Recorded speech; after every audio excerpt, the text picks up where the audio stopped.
সংক্ষিপ্ত সফরে আজ শুক্রবার ৪ অক্টোবর ইসলামাবাদ হয়ে ঢাকায় আসছেন মালয়েশিয়ার প্রধানমন্ত্রী আনোয়ার ইব্রাহিম। প্রায় ১১ বছর পর মালয়েশিয়ান কোনো প্রধানমন্ত্রীর বাংলাদেশ সফর হতে যাচ্ছে এটি। তার সফরে রাজনীতি, অর্থনীতি ও শ্রমবাজার ইস্যু গুরুত্ব পাবে বলে জানা গেছে।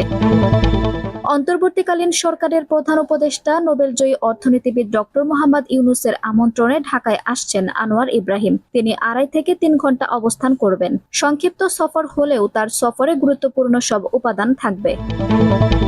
পররাষ্ট্র মন্ত্রণালয়ের তথ্য বলছে, শুক্রবার দুপুরের পর বিশাল এক বহর নিয়ে ঢাকায় আসবেন মালয়েশিয়ার প্রধানমন্ত্রী, যেখানে ৫৮ সদস্যের একটি প্রতিনিধি দল থাকবে। অন্তর্বর্তী সরকারের প্রধান উপদেষ্টার সঙ্গে দ্বিপক্ষীয় বৈঠকে বসবেন তিনি। দুই শীর্ষ নেতার বৈঠকের পর যৌথ প্রেস কনফারেন্স হবে।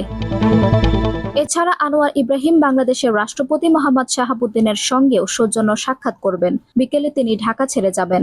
সর্বশেষ ২০১৩ সালের নভেম্বরে সরকারি সফরে ঢাকায় এসেছিলেন মালয়েশিয়ার তৎকালীন প্রধানমন্ত্রী নাজিব রাজাক।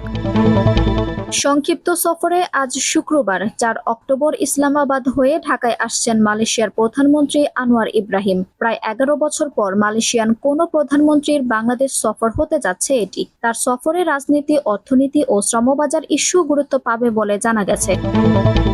অন্তর্বর্তীকালীন সরকারের প্রধান উপদেষ্টা নোবেলজয়ী অর্থনীতিবিদ ডক্টর মোহাম্মদ ইউনূসের আমন্ত্রণে ঢাকায় আসছেন আনোয়ার ইব্রাহিম। তিনি ২.৫ থেকে ৩ ঘণ্টা অবস্থান করবেন। সংক্ষিপ্ত সফর হলেও তার সফরে গুরুত্বপূর্ণ সব উপাদান থাকবে।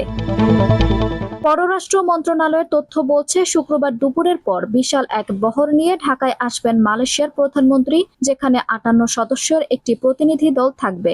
অন্তর্বর্তী সরকারের প্রধান উপদেষ্টার সঙ্গে দ্বিপক্ষীয় বৈঠকে বসবেন তিনি। দুই শীর্ষ নেতার বৈঠকের পর যৌথ প্রেস কনফারেন্স হবে। এছাড়া আনোয়ার ইব্রাহিম বাংলাদেশের রাষ্ট্রপতি মোহাম্মদ শাহাবুদ্দিনের সঙ্গেও সৌজন্য সাক্ষাৎ করবেন। বিকেলে তিনি ঢাকা ছেড়ে যাবেন। সর্বশেষ ২০১৩ সালের নভেম্বরে সরকারি সফরে ঢাকায় এসেছিলেন মালয়েশিয়ার তৎকালীন প্রধানমন্ত্রী নাজিব রাজাক। আঞ্জুম হক আরবি, টাইম নিউজ ডেস্ক।